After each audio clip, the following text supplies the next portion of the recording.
This video contains spoilers for the game Teardown. Teardown is the most cathartic game I've played since Hotline Miami. It's incredibly fun, in fact it's a blast. I won't be going beat for beat over this whole game's story, but I will skim it a little. This game does have a narrative along with some environmental storytelling. The game starts us off in a warehouse. We're taking over the family business, a failing demolition company. This place is a hole in the wall, but it won't stay like this forever, not if we can save the company at least.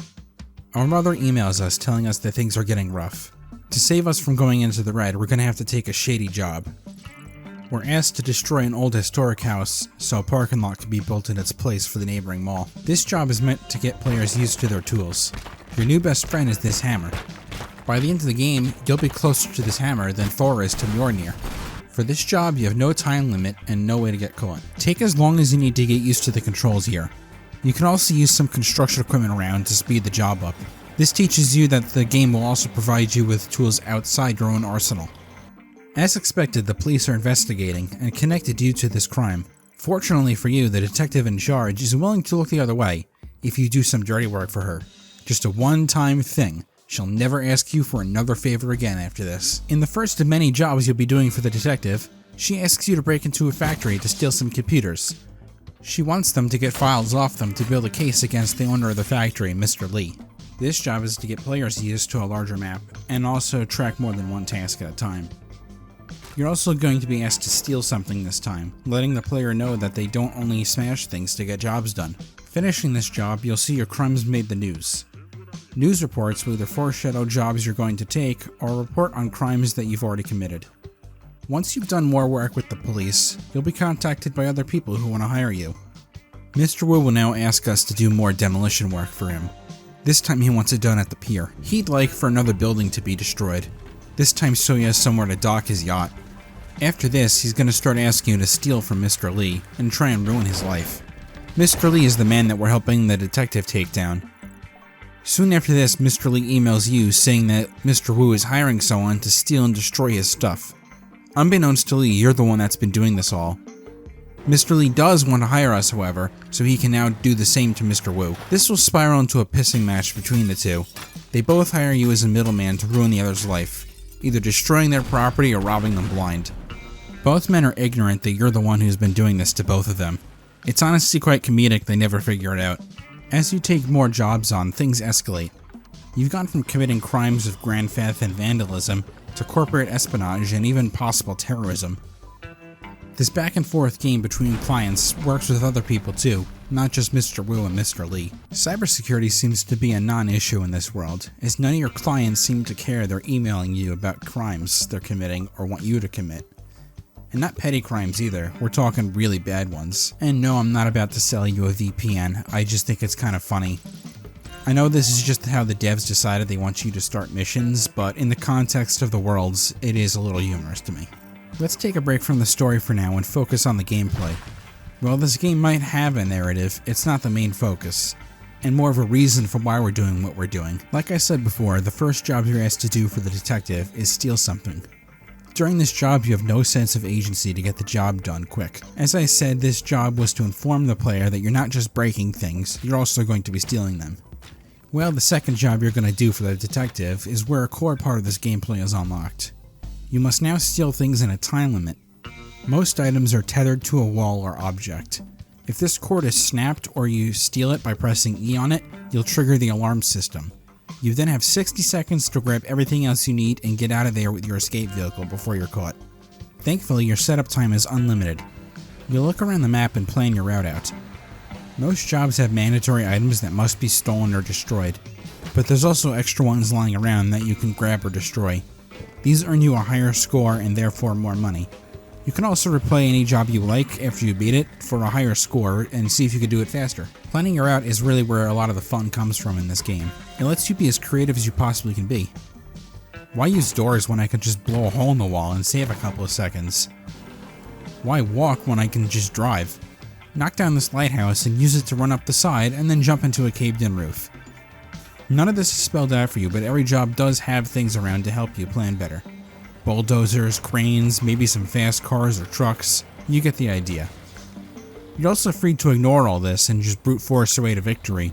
Who can tell you did it wrong if it worked? That minute-long timer never becomes more or less normally. However, they did add an update where you can take time away or remove it. It is a nice thing to have that you can remove or add time depending if the game's too easy or hard for you. Now, this whole timer thing might be a non-starter for some, but I really like it. I always get a rush trying to go as fast as I possibly can. Watching the timer tick away as the music becomes more and more intense. Alarms going off like crazy in the background. The chopper getting closer and closer as time runs out.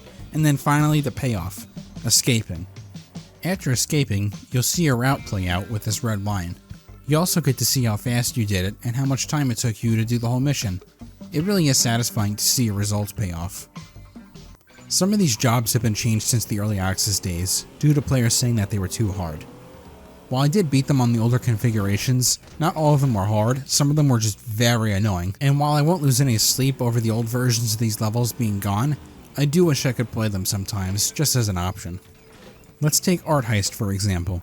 In this job you're asked to grab a bunch of paintings. As it is right now, this isn't too much of a difficult job, but the older version was much more annoying.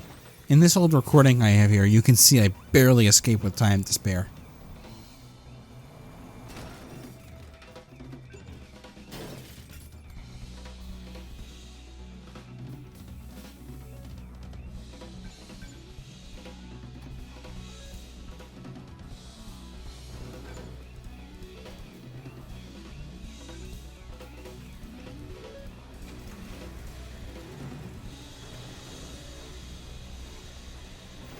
Interestingly, they even changed the location of your escape boat.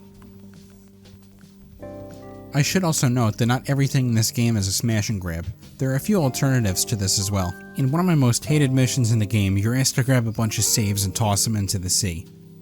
The catch is, an alarm will trigger if they get wet. And it happens to be raining. Great. While you can gather them all together and put them in a truck and toss them all in the ocean at once, I find it very frustrating.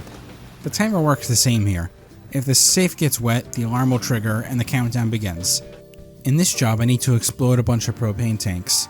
They're scattered all around the map. Now I could just blow holes in all the buildings and snipe them, or I could get a little creative. Why not instead, I drag them into a giant pile, get on my getaway boat, shoot the damn thing, and escape within a couple of milliseconds. Now there is another type of job where a helicopter is trying to chase you. There's no timer whatsoever. All you have to do is not get shot to death by the helicopter. You can't shoot back at it. I mean, you can in vain, but you're never going to destroy it. These jobs are terrifying.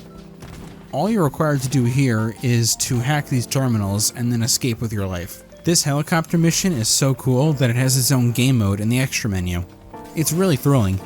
You'll need to grab as many chests as you can as the helicopter tries to kill you.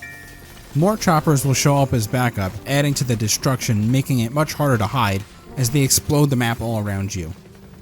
This mode alone would probably make a really fun game, but here it's just an extra side thing you can do. Really cool. By any chance, do you remember Ed 209? You know, from the original RoboCop? Oh well, I got some great news for you. If you thought the helicopter was scary, they have nothing on Ed 209 over here. These robots will pursue you using everything they have in their arsenal. Gun turrets, rocket launchers, and flamethrowers. You can't kill them either. You could shoot them all you like, they'll never die. You can, however, stun them with your rockets, or any explosives for that matter. The only sure way to kill them is to toss them into the water. I love this change of pace they use later on to keep the game from being stale. There are other job types too out there, but I'll let you discover them for yourselves. I don't want to spoil everything. You're given a large selection of tools to use, that you unlock slowly as you play. This is to not overwhelm the player. Jobs near the start of the game need less tools, but replaying them with the new ones you've unlocked will make it much quicker. You can also use money you've earned to upgrade the tools. I suggest upgrading the shotgun as quick as you can. The rocket launcher is also a safe bet. You can never go wrong with explosives. I said at the start of the video that this game has both a narrative story and some good environmental telling in the story. So let's go over some environmental storytelling. Let me give two examples. When you first start the game, the warehouse you live in looks disgusting. You sleep on a terrible cot, your bathroom sucks, and there's no other amenities here. As the game goes on, you add nicer rooms. You get a kitchen, 2 bedrooms, a second bathroom. It makes it look like a real home. By the end of the game, it looks nothing like it did at the start. And I'm only showing a couple of examples. Throughout the entire story, you see how the character builds these things. It's not as if they just appear out of nowhere. I really like this detail, it's cool. The area that you see the most change in, aside from your home, in my opinion, is Lee Chemicals. Lee Chemicals is a warehouse that you'll do various missions in where you steal from him, or cause mayhem. Lee Chemicals consists of the factory, a dam, and a power plant. At some point you're asked to blow up the iconic tower here, and when you come in a later level, you see it's being rebuilt. You also see this place get flooded after you've blown the dam up to flood the place. After the flooding, the factory's gone, and now you can see it's an amusement park. This is definitely the most drastic change that happens in the whole game. I wish there were more examples like this, but there aren't. That being said, it is cool to see one of the first maps you go to be changed completely. I should probably talk about the visuals a little more. As you can see, this game is blocky. It's made of blocks. Well, voxels to be more specific. And according to the internet, and I'm reading this verbatim, voxels are essentially 3D pixels, but instead of being squares, they are perfect cubes. It's not Minecraft blocky, but it is blocky nonetheless. The lighting is also really nice. The way sunlight reflects on things looks great. During the rainy and foggy season, you can see water on the ground. And in the snowy season, you can see snow accumulate everywhere, and also how the water freezes. This applies to all locations you go to. You can also destroy damn near everything in this game. You see this whole town, all the little happy and peaceful buildings and streets. Well, not anymore you don't. Nothing is left in the wake of my destruction. I should also mention that this game is somewhat demanding. My 1080 Ti holds up fine, but this game can really push my card to its limits. The mass destruction on display here probably makes most machines drop frames. And it's not just recording, this happens when I don't record also. I've had it happen twice during missions where my frames hit under 10 frames. The last thing I want to cover before wrapping up is the modding scene. Teardown is a very mod-friendly game. It's even promoted on the menu screen. These mods range from tools to sandbox modes to whole levels with jobs you can do.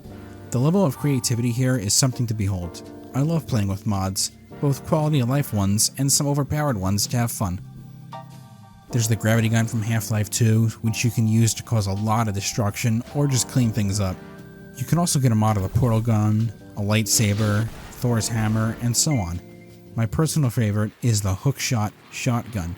It's pretty clear what a hookshot shotgun does, but perhaps I'll show you.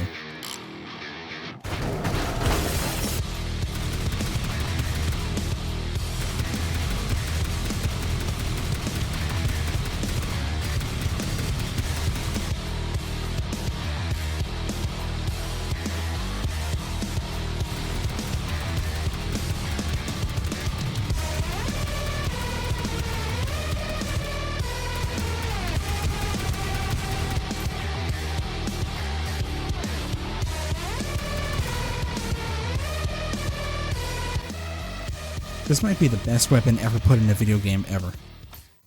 Like I said, you also have maps that people have made. The creativity really is endless.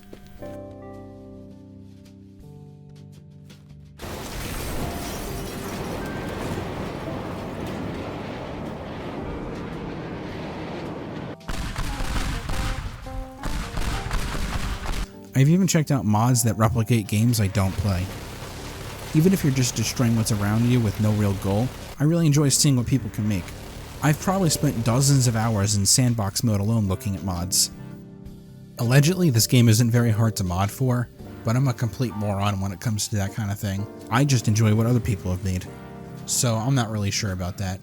I guess you should check it out yourself if you want to. With the game's main story wrapped up, it's already left early access, but TuxedoLabs has already put out more new content.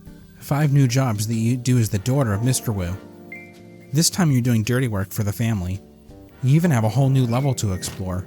It seems as though Teardown has even more to give us, and I truly hope we see more from this developer in the future.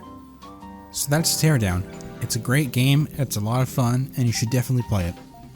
The game used to be a little bit cheaper, and since it's left early access, it's gone up in price. I would say it's worth it. But if it seems a little steep for you, you can always wait for a sale. By the way, I was looking over my footage and writing the script, and I noticed something. This game takes place in 1997. They never outright tell you this, but there are a couple clues early on to lead you to that conclusion. I just found this odd since I assumed it was modern day. Some of the cars look modern, and there are things like flat screen TVs, like modern flat screen TVs. And while the area I live in is made up, fans seem to believe it's somewhere in Sweden. Huh. A game that takes place in Scandinavia during the 1990s. Well, if there is a next time, I'll see you there.